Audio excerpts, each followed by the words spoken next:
Auf der Dampflokrunde im östlichen Allgäu dreht sich alles ums Bahntrassenradeln, mit herrlichem Alpenpanorama in der Ferne. Der rund 76 Kilometer lange Rundkurs verbindet zwei der schönsten Bahntrassenradwege der Region. Mitten im Dezember machen wir uns auf den Weg. Doch viel Zeit bleibt uns nicht. Die Sonne steht schon tief und die Tage im Winter sind kurz. Im Wettlauf gegen den Sonnenuntergang radeln wir durch tiefe Wälder, über alte Bahndämme und durch die magische Atmosphäre von goldener Abendsonne und mystischem Dunst. Beseelende Momente, die es nur zu dieser Jahreszeit gibt. Aber schaffen wir die komplette Radtour noch, bevor Nacht und Nebel uns einholen?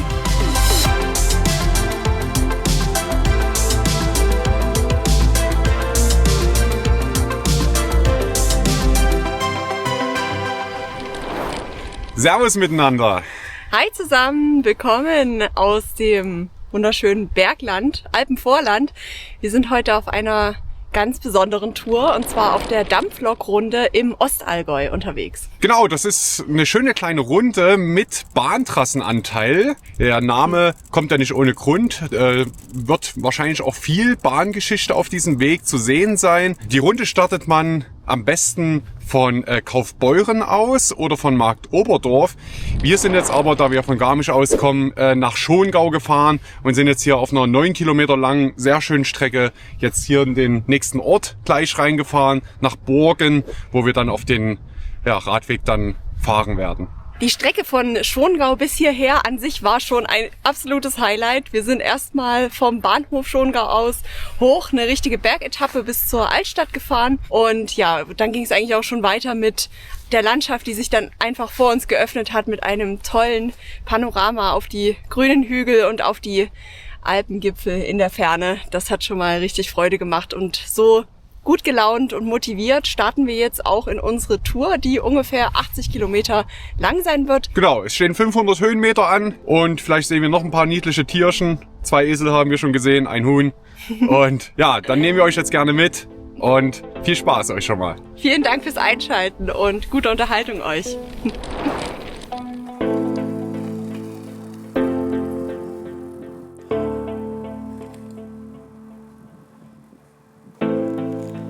Wir beginnen unsere Fahrt auf der Dampflokrunde im kleinen Ort Burgen. Da die Tour ein Rundkurs ist, könnt ihr natürlich an jeder beliebigen Stelle starten. Die Dampflokrunde wurde als eine von 13 Regionalradrouten für die Radreiseregion Schlosspark im Allgäu konzipiert. Da fahren wir lang. Dampflokrunde, gleichzeitig Schlossparkrunde anscheinend. Und wir sind zudem auf dem Lechradweg, auf der Via Claudia Augusta und ich glaube auf der Römerstraße oder so. Keine Ahnung. Also sehr viele bedeutende Radwege hier an diesem Punkt. Take me to the sea. Show me infinity. All this time I feel like I'm buried alive by the city. I need to see the stars. Tired of chasing cars, and I can't close my eyes. So take me somewhere dark.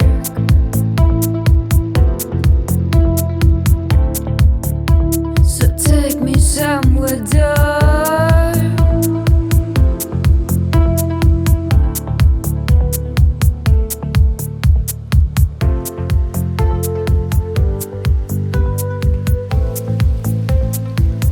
Wir sind im Naturschutzgebiet Litzauer Schleife. Litzauer Schleife, okay. Da muss ja auch mal eine Schleife sein.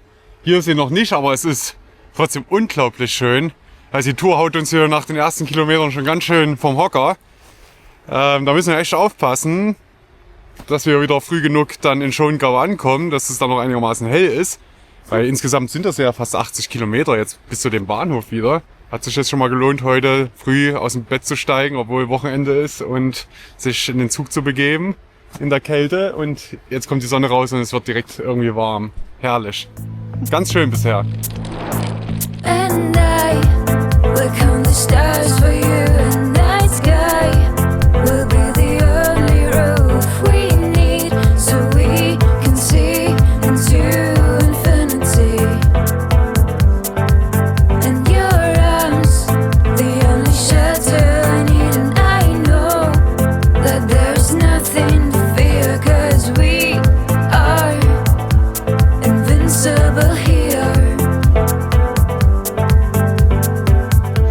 Mit einem wunderbaren Ausblick auf das ferne Bergpanorama erreichen wir schon bald den Lechsee, dessen Wasseroberfläche uns entgegenglitzert.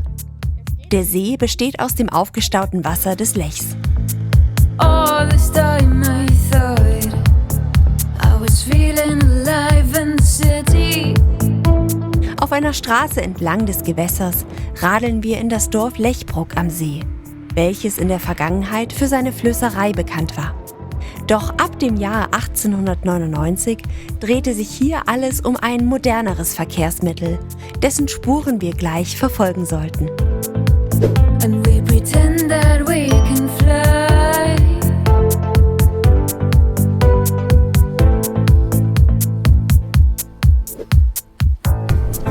Gerade als wir so durch den Ort geradelt sind, hatte ich zum ersten Mal den Gedanken, wann kommen wir denn auf die erste Bahntrasse heute? Und schon sieht es so aus, als wäre das der Fall.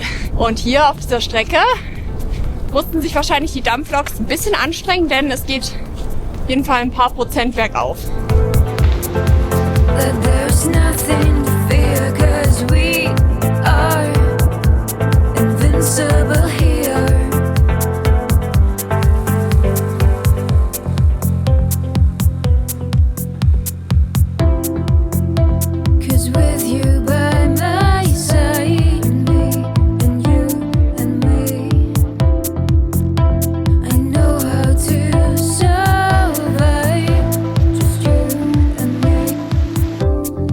Nachdem wir jetzt erstmal nur bergauf auf dieser wunderbaren Bahntrasse gefahren sind, geht es jetzt wieder ganz sanft bergab.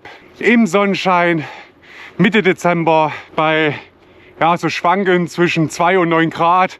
Je nachdem, ob man gerade durch ein Waldstück fährt oder eben wie jetzt gerade an der Sonne. Aber ganz herrlich ist das. Bisher fast ohne Autoverkehr. Nur da im Örtchen, wo wir durchgefahren sind, vorhin Lechbruck war es, glaube ich. Und jetzt auf dieser Bahntrasse, wie man es halt von Bahntrassen kennt, ein wahres Radelvergnügen.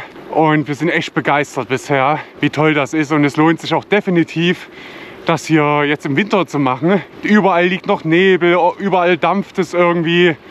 Man hat tolle Farben, es liegt teilweise noch Schnee. Man hat immer mal Blick auf die weißen Berge. Und es sind kaum andere Menschen auf dem Rad unterwegs. Was wiederum natürlich auch ein bisschen traurig ist. Von daher, Leute, scheut euch nicht. Geht auch im Winter radeln. Und ich glaube, wir merken auch, das ist gerade so richtig vitalisierend auch. Das bläst mal die ganzen Atemgänge durch. Und Vitamin D jetzt auch bei der Sonne hier ist ja auch nicht zu unterschätzen. Also richtig klasse. Wir sind froh, dass wir das heute gemacht haben. Oh. Das Gras ist noch ganz gefroren. Und matschig. Keine gute Kombi. Aber was eine gute Kombi ist, sehen wir hier. Eine Kombi aus Fahrradwerkzeug. Schauen wir doch mal, wer das hier aufgestellt hat. Gefördert durch das Bayerische Staatsministerium und von der EU. Und hier kann man das Fahrrad sogar aufhängen. Gute Sache.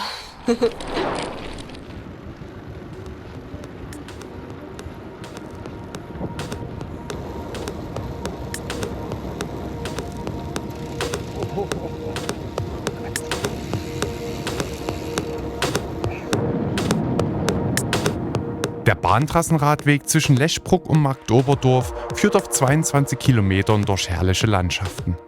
In diesem wunderschönen Waldstück verläuft die Strecke auf einen leicht erhöhten Damm, sodass wir den Wald um uns herum besonders toll im Blick haben.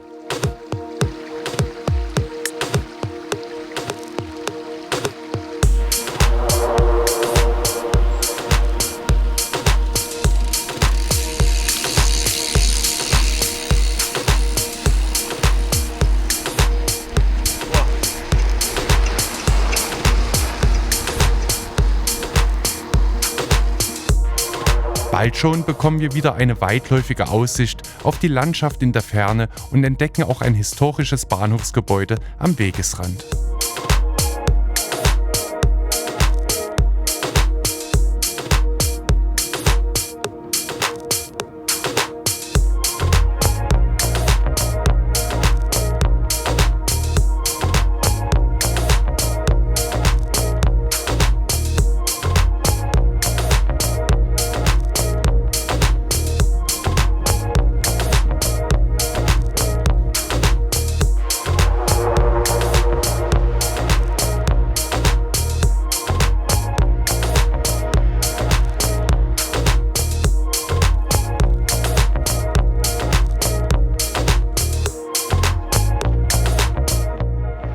ob das noch aktiv ist, sieht nicht so aus.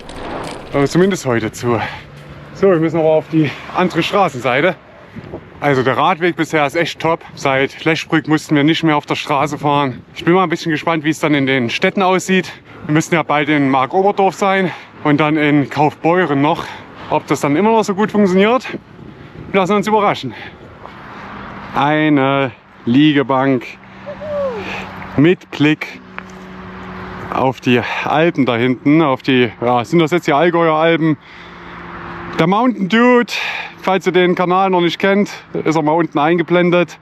Da könnt ihr jetzt bestimmt jeden einzelnen Gipfel da benennen. Da kommt ja hier, glaube ich, irgendwo aus der Ecke. Ich glaube aus dem tieferen Allgäu, ehrlich gesagt. Wir sind ja noch im Ostallgäu. Und hier ist ein schöner kleiner Spielplatz. Perfekte Raststelle für unser Mittagessen.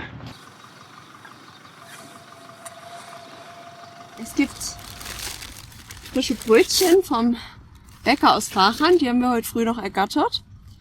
Trotz dem, dass wir ohne Bargeld unterwegs waren. Wir haben zum Glück einen Bäcker gefunden, der EC-Kartenzahlung angenommen hat. Dann haben wir noch einen Aufstrich Kräuter Tomate und noch einen, passend zur Jahreszeit, Winterfrüchtetee. Ja, und wir haben jetzt noch 50 Kilometer auf der Dampflokrunde.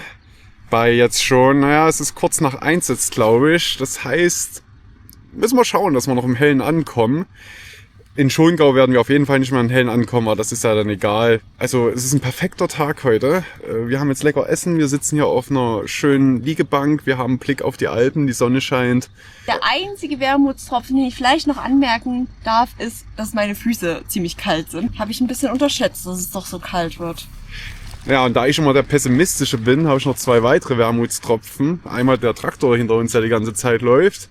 Und dann, dass dieser Tag heute einfach zu kurz ist. Es ist ja wirklich der 13. Dezember. Wir nähern uns ja langsam der Wintersonnenwende. Und wie ihr vielleicht auch schon gemerkt habt, ich bin heute ohne Helm unterwegs. Das rührt leider daher, dass ich meinen Helm nach unserer Toskana-Radrunde in einen dieser bescheuerten Züge vergessen habe. Wir mussten ja, falls ihr das nicht mitbekommen habt, zwangsmäßig in Parma übernachten, weil unser Nightjet ausgefallen ist und am nächsten Tag dadurch dann 3 Regionalzüge und 2 S-Bahnen nehmen mussten.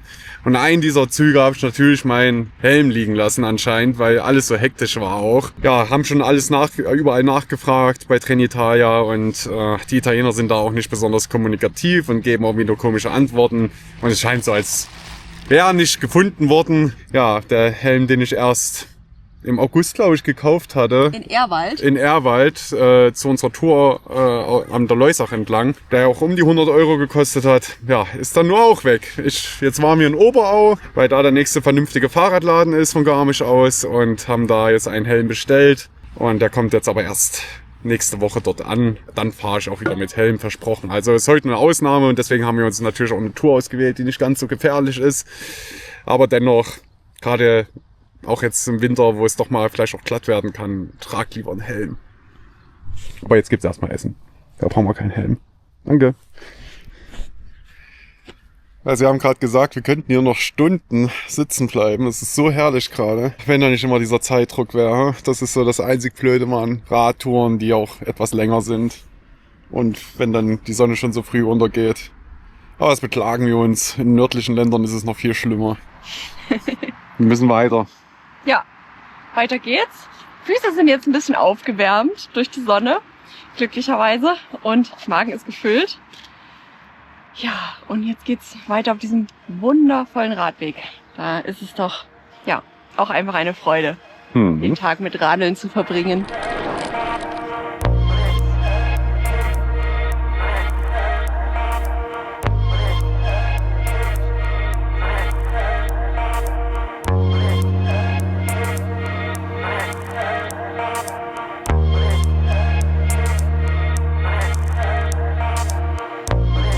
Bei der Einfahrt nach Marktoberdorf verliert sich leider die Bahntrasse, da sie im Ortsgebiet überbaut wurde. Ganz verwöhnt von der unmissverständlichen Wegführung auf der ehemaligen Trasse müssen wir jetzt wieder genauer auf die Wegweiser achten, die uns aber etwas in die Irre führen sollten. Einen durchgängigen, separaten Radweg gibt es innerorts nicht, jedoch immerhin eine Strecke ohne viele Umwege und mit Radschutzstreifen.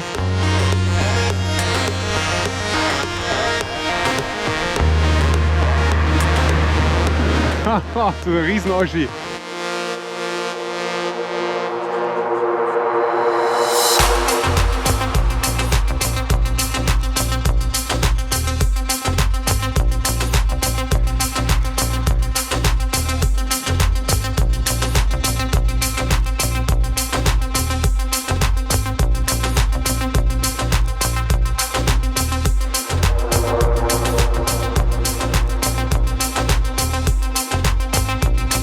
Schon bald lassen wir die Gemeinde hinter uns und finden uns in einer Landschaft der weitläufigen grünen Almwiesen wieder.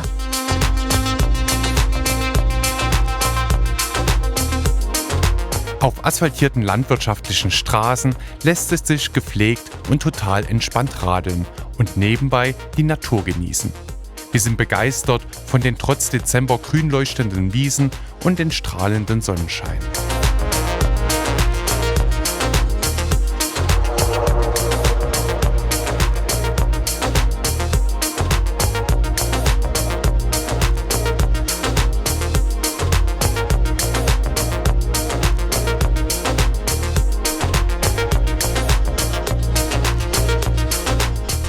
Ja, noch 5 Kilometer bis Kaufbeuren. Durch Marktoberdorf sind wir jetzt ganz gut durchgekommen. Allerdings muss man sagen, wenn man sich nur an den Schildern orientiert hätte, hätte man sich gnadenlos verfahren. Also das war jetzt nicht ganz so gut. Dafür waren die Radverkehrsanlagen okay. Also 1000-mal besser als in Garmisch jedenfalls. Aber egal, hier sehen wir nochmal das Logo von der Dampflokrunde. Dieses Schlosspark, es gibt ja anscheinend auch eine große Schlossparkrunde, so 213 Kilometer lang oder so. Und die hat wahrscheinlich auch mehrere Themen einfach. Also würde es sich vielleicht auch mal lohnen, die anderen Radwege oder die gesamte Runde abzufahren. Keine Ahnung, was das ist. Dann gibt's noch den Allgäu-Radweg. Das ist, glaube ich, ein sehr langer Radweg. Und dann gibt's noch den sagenhaften Weg. Ja, was auch immer das ist, keine Ahnung. Da muss man wirklich mal im Internet schauen, ob man Informationen dazu findet. Was meint ihr? Welchen Radweg davon sollen wir als nächstes fahren? Den hier? Da müssen wir herausfinden, vielleicht müssen wir dann eine Google-Bildersuche machen, um herauszufinden, was das überhaupt für ein Radweg ist. Ja, nicht das beste Logo. Wäre schön, wenn wenigstens ein Text drauf wäre. Aber schreibt's gerne mal in die Kommentare. Vielleicht wollt ihr einen von diesen Radwegen mal sehen. Dann fahren wir den.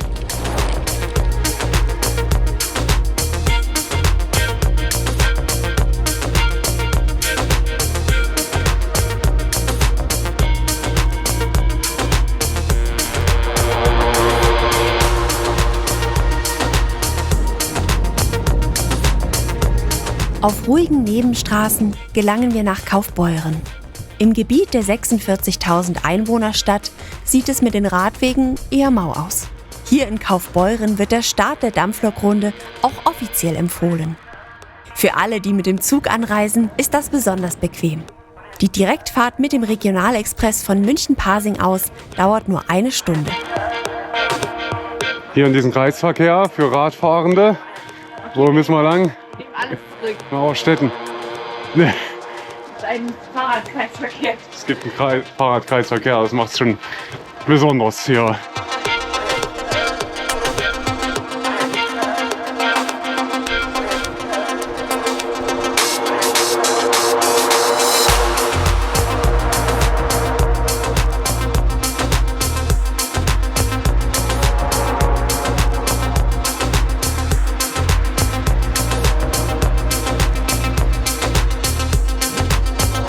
Man könnte meinen, Kaufbeuren sei eine Großstadt. Boah, jetzt haben wir es endlich rausgeschafft. Also, das war schon irgendwie sehr kompliziert jetzt da durch. Jetzt geht es direkt in den Wald wieder rein. Und nicht nur direkt in den Wald, sondern auch direkt auf die nächste ehemalige Bahntrasse sollten wir geführt werden. Von Kaufbeuren bis nach Schongau war seit 1922 das Sachsen-Rieder Bähnle in Betrieb, deren Trasse wir heute für 17 Kilometer verfolgen wollen. Wir nähern uns langsam der eigentlichen Bergetappe heute. Und ich bin gespannt, ob wir das auf dieser Bahntrasse hier machen. Wäre natürlich cool. Nochmal so 170, ja gut, vielleicht 150 Höhenmeter. Jetzt nur dieser Anstieg. Und der Himmel bewölkt sich jetzt richtig. Es zieht jetzt richtig Nebel über die Hügel. Und das sieht richtig düster aus. Und da vorne ist der Radweg gesperrt. Oh je. Die Umleitung ist ganz gut, okay. Ja, das geht schon. Okay. Man verliert ein paar Höhenmeter und dann muss man wieder rauffahren. Das Aha. Aber man fährt jetzt parallel da einfach lang, oder was? ja, Okay, na dann geht's ja. Umweg rund Ja. 1 Kilometer etwa. Na gut, das ist okay. Okay. Ja, Vertretbar. ist halt nicht asphaltiert. Also ein Ja. Großteil ist Ja. nicht asphaltiert. Ja, das ist nicht schlimm. Aber es ist gut ausgeschildert. Super, Dankeschön. Danke Ja. Ihnen. Gute Fahrt noch. Ciao. Ciao. Also der Umweg ist wohl nur kurz. Da ist die Sperrung. Warum auch immer. Wir fahren jetzt hier auf den parallel verlaufenden Weg. Ja, wäre auch die erste oder ist die erste Umleitung heute. Da kann man ja auch mal lobend erwähnen. Und ich denke mal, allzu viel Zeit werden wir jetzt nicht dadurch verlieren.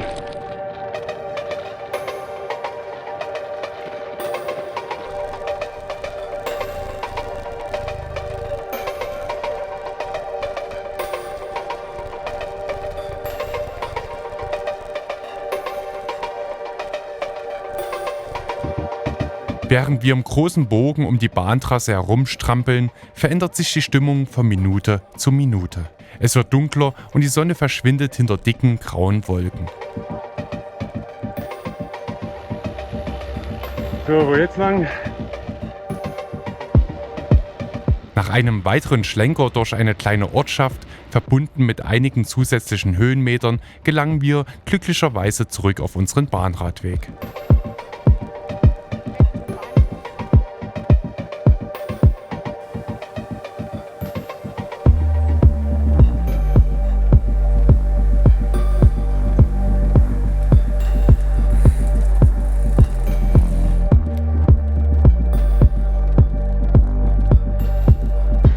Hinten sieht man noch die Alpen ganz knapp.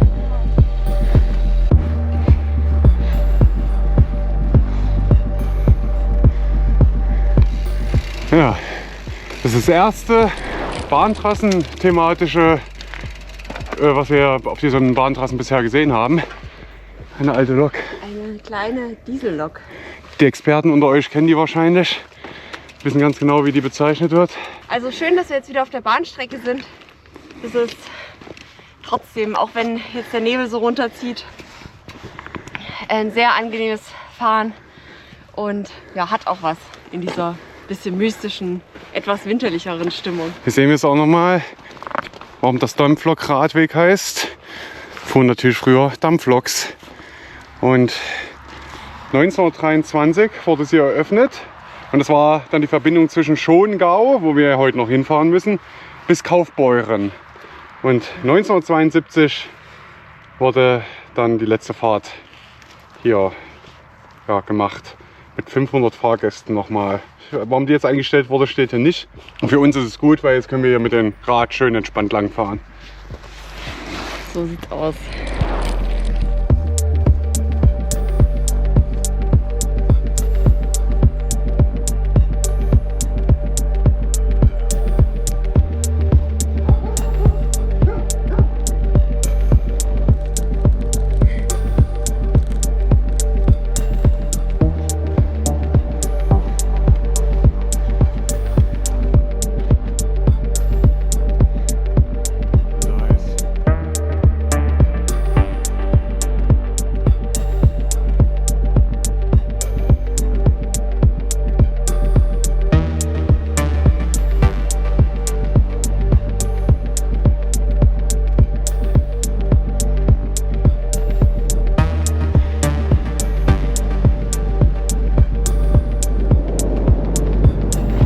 Haben wir ein Glück, dass jetzt mal die Sonne hier rauskommt, beziehungsweise wir aus dem Nebel wieder rausgefahren sind. Das ist jetzt echt gerade Hammer hier. In den Abendlicht, ganz hinten sieht man die Alpen und es ist alles in so ein goldenen Licht getaucht. Verrückt, aber der Nebel, der Bodennebel zieht schon ganz schön auf da unten. Alter Schwede.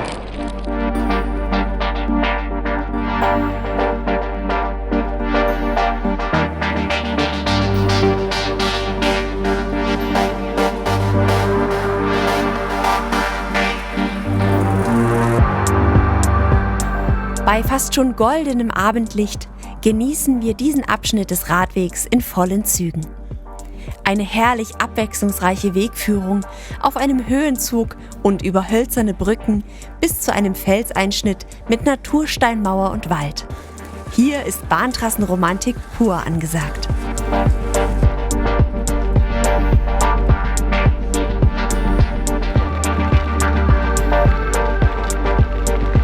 Da vorne endet jetzt der Radweg. Wahrscheinlich fahren wir jetzt einfach über Forstwege weiter zurück. Wir sind jetzt etwa auf 820 Metern Höhe. Und das müsste auch der höchste Punkt der Tour sein. Mit den Schottern noch am Ende war es noch besonders anstrengend.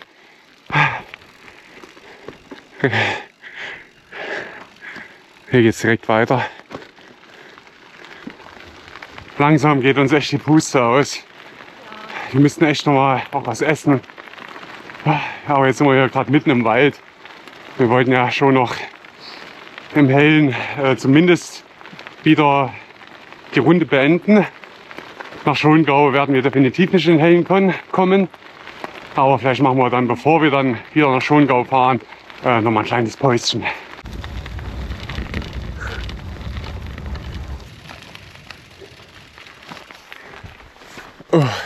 Doch schon mal kurz das Päuschen. Wenigstens mal einen Riegel reinpfeifen. Und das wäre hier irgendwie, wenn man jetzt das Zelt mit hätte und die Isomatten, gar nicht so ein schlechter Platz hier. Machen wir natürlich nicht, weil darf man ja nicht in Deutschland. Aber ganz ehrlich, wen wird es hier stören? Niemanden.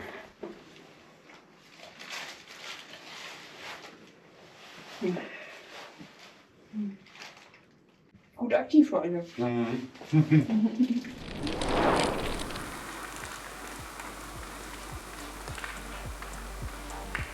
Was uns erst im Nachhinein auffällt, ist, dass die alte Bahnstrecke in der Tat durch den Sachsenrieder Forst führte und dort sogar ein Haltepunkt, der Waldbahnhof, existierte.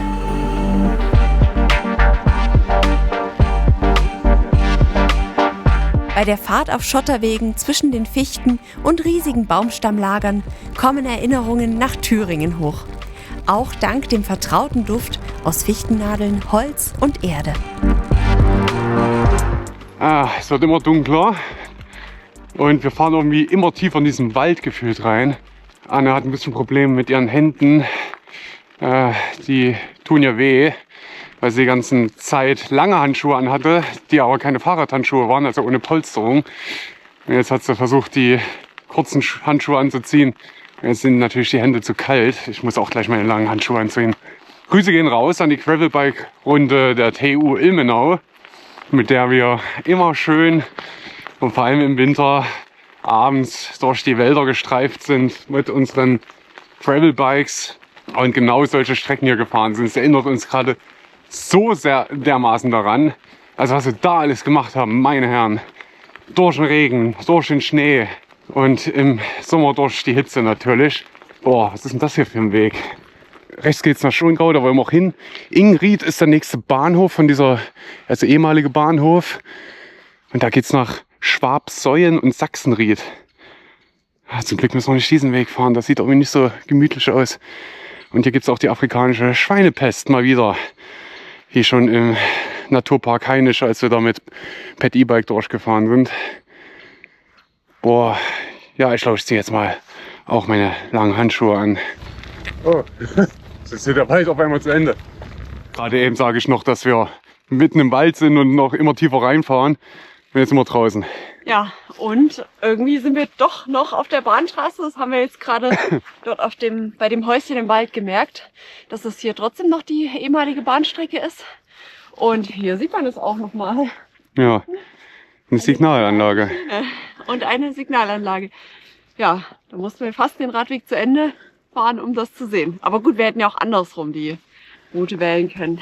Ja, also jetzt so im Nachhinein betrachtet hätte man vielleicht wirklich gegen den Uhrzeigersinn machen sollen, aber ist ja jetzt auch nicht schlimm. Also es ist noch hell. Ja. Noch und wir haben noch 10 Kilometer bis Borgen. Ich bin guter Dinge, dass wir das noch schaffen, so dass wir uns ordentlich verabschieden können, bevor wir dann noch weiterfahren. Ja, wenn wir bis dahin nicht die Hände abfallen. Ja. Gut, dann machen wir uns lieber weiter.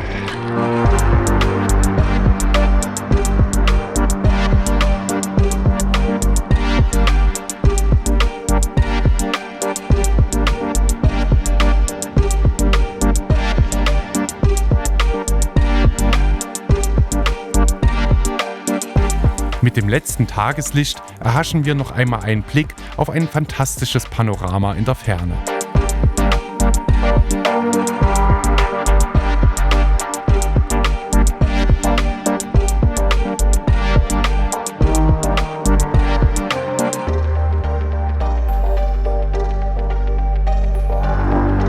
Wir durchqueren das Dorf Ingenried und rollen danach, fast nur bergab, auf Landstraßen weiter, während es immer kälter wird.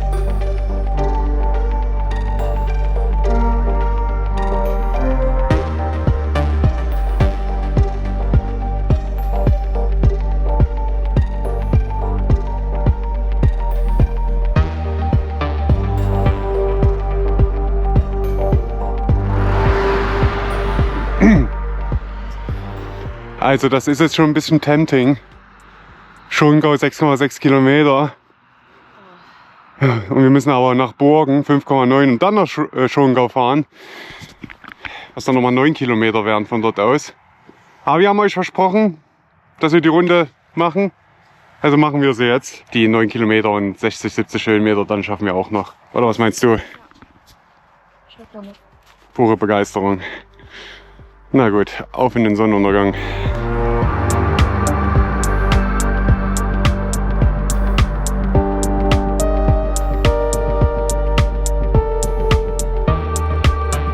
Diese Abkürzung auszuschlagen, hat ehrlich gesagt ziemlich viel Überwindung gekostet. Doch wenn wir schon einmal einen richtigen Rundkurs fahren, dann bin ich auch so ehrgeizig, dass ich den Kreis schließen möchte. Mit einem kleinen Anstieg zum Warmwerden und ansonsten vielen Strecken bergab mit eiskaltem Fahrtwind preschen wir uns weiter durch die absolute Dunkelheit vor.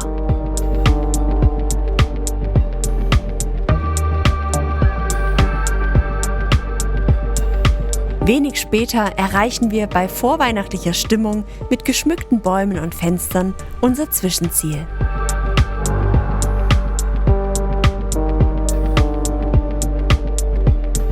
So, während Anne hier noch ein bisschen rumhopst, würde ich schon mal ankündigen, dass wir soeben die Runde abgeschlossen haben. Wir sind jetzt hier wieder im Borgen. Juhu. Genau hier sind wir vorhin rausgekommen. Also nicht dort, wo wir euch begrüßt haben, aber im Grunde dort, wo wir wirklich jetzt die Tour angefangen haben. Da drüben ist hier der kleine Bach.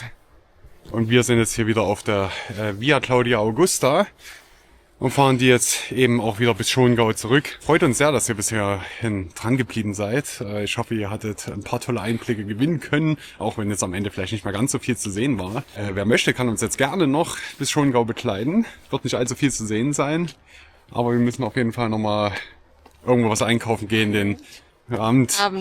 Den Zug 18 Uhr werden wir wahrscheinlich nicht schaffen. Da müssen wir jetzt ganz schön in die Pedale treten. Genau, insgesamt war es heute ein wunderschöner Radweg, die Dampflokrunde. Also wir waren fast von vorne bis hinten davon begeistert. Vom Radelvergnügen, von der Fahrbahn, vom Untergrund, von den wunderschönen Aussichten. Und ja, meistens war es auch wirklich sehr in der schönen Ruhe und Natur gelegen.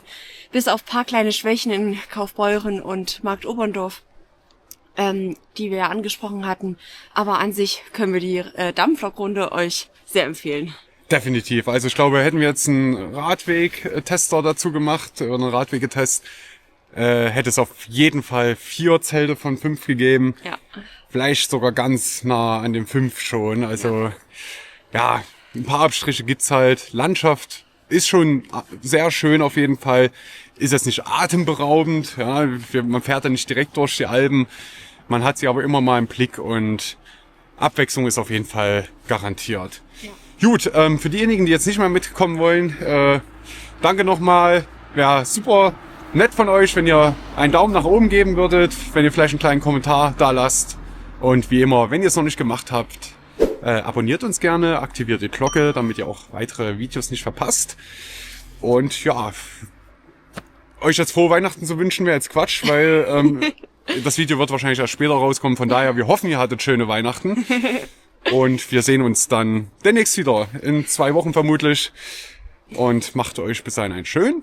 Und alle anderen, ja, kommt einfach noch ein Stück mit. Vielen Dank fürs Zuschauen. Macht's gut. Ciao, ciao. Ciao. Strecke anhalten, ja. Und Strecke suchen. Schongau-Burgen, aber kann ich jetzt auch sagen, ich möchte wieder zurück. Zum Startpunkt navigieren. Nee. Und wenn ich jetzt sage, zurück zum Start, entlang gleicher Route. Mal sehen, ob der das macht. Aber wir sind den Weg ja schon gefahren. Wir sollten es also finden.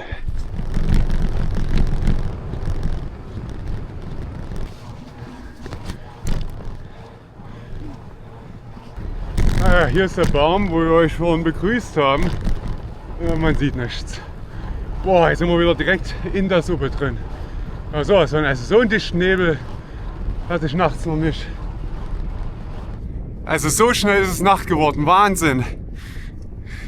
Und das Witzige ist, wenn wir jetzt an irgendwelchen Bäumen vorbeifahren und Gebüschen, da knistert es richtig. Ich glaube, das gefriert einfach gerade. Ich weiß nicht, was das sonst sein soll. Ui. Auf dem Weg zurück nach Schongau sollte uns nun wieder der Nebel komplett verschlingen. Zu beiden Seiten umgibt uns die Dunkelheit und auch vor uns sehen wir nur ab und zu unsere eigenen Schatten in der Luft, wenn wir von hinten angestrahlt werden.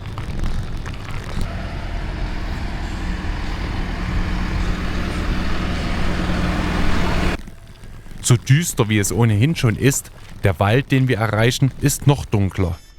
Mit unseren Lichtern und etwas lauter Musik hoffen wir, Begegnungen mit Wildschwein zu verhindern.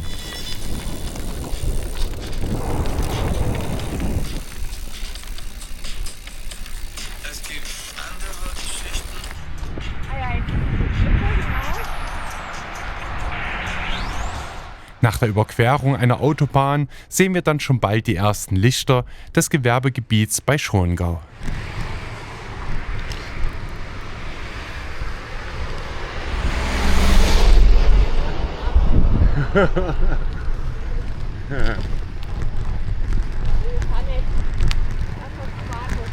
Ja, so hinter mir ist der Edeka. Wir kehren jetzt doch nicht dort ein, denn wir haben noch 20 Minuten Zeit, bis der Zug losfährt. Und es sind nur noch 3 Kilometer. Das sollten wir also schaffen. Und wir haben ja sowieso etwas längere Umstiegzeit in Weilheim. Vielleicht holen wir uns da noch was zu essen. So, jetzt müssen wir uns nur noch die Autofahrer am Leben lassen. Dankeschön. Und ja, dann war das doch eine erfolgreiche Tour, auch wenn das da jetzt in dem Wald ganz schön finster war auf jeden Fall. Aber so ein kleines Abenteuer gehört ja irgendwie immer dazu. Und dann haben wir auch fast die 100 Kilometer heute erreicht. Wir sind schon seit Ewigkeit nicht mehr 100 Kilometer gefahren. Wird mal wieder Zeit. Ja, versprochen, zu unserer nächsten Reise, die wir jetzt planen, wird es auch mal wieder ein paar längere Etappen geben. Aber auf der anderen Seite, kürzere Etappen sind einfach leichter zu verfilmen. Das haben wir heute auch mal wieder gemerkt, dass einfach ganz schön viel Zeit flöten geht, wenn man irgendwo die Kamera aufstellt, nochmal gefühlt einen halben Kilometer zurückfährt. Und dann hatten wir die Umleitung auf der Bahntrasse. Ja, und einmal die Drohne steigen lassen, das nimmt auch immer viel Zeit weg. Ansonsten lässt sich die Runde sicherlich gut in 3-4 Stunden fahren. Also nur die Dampflok-Runde. Und so wie wir es gefahren sind, 4 bis 5 Stunden. Gut, schauen wir mal, wann der Bahnhof kommt.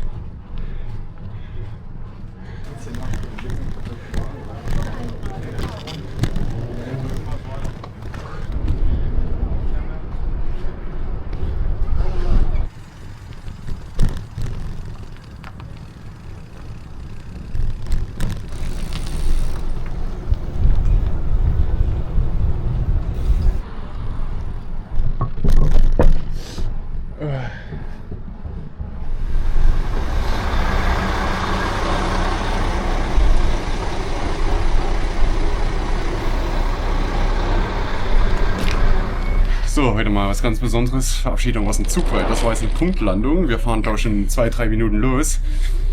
Ja, war jetzt mal heavy. Also 96 Kilometer haben wir jetzt, glaube ich. Und jetzt müsste ich mal gucken wegen der Höhenmeter. Ich glaube, meine Uhr ist ausgegangen. Die wollte jetzt auch nicht mehr. Immerhin hat sie mich noch die Tour beenden lassen. Aber ich glaube, es waren 600, 700 Höhenmeter. Wir blenden es hier noch mal ein. Wir blenden. Unsere Tour, die wir gefahren sind, könnt ihr auch bei Komoot anschauen. Und es gibt noch einen zweiten Link zur Dampflokrunde, eine geplante GPX-Strecke sozusagen, damit ihr die nachfahren könnt. Also nochmal vielen Dank auch an diejenigen, die jetzt dran geblieben sind. Und ja, freut uns immer wieder, wenn ihr ganz treu bis zum Ende bleibt, auf jeden Fall. Und mit uns mitgefiebert habt, ob wir es noch schaffen. Und es hat geklappt. Alle Finger und Zehen sind noch dran. Aber wir sind jetzt echt froh, dass wir im warmen Zug uns jetzt einfach ein bisschen ausruhen können und ja, jetzt heute nichts mehr machen müssen. Bis auf 2 Meter bis nach Hause fahren, aber das ist... Und nochmal umsteigen. Aber ja, aber das kriegen wir auch noch alles hin. machbar. Dann drückt die Daumen, dass die Züge im Gegensatz zu denen in Italien einigermaßen pünktlich sind. Und ja, dann bis zum nächsten Mal. Vielen Dank nochmal. Ja, wünsche euch noch einen schönen Abend, einen schönen Tag und ja, macht's gut. Bis bald. Ciao, ciao. Ciao.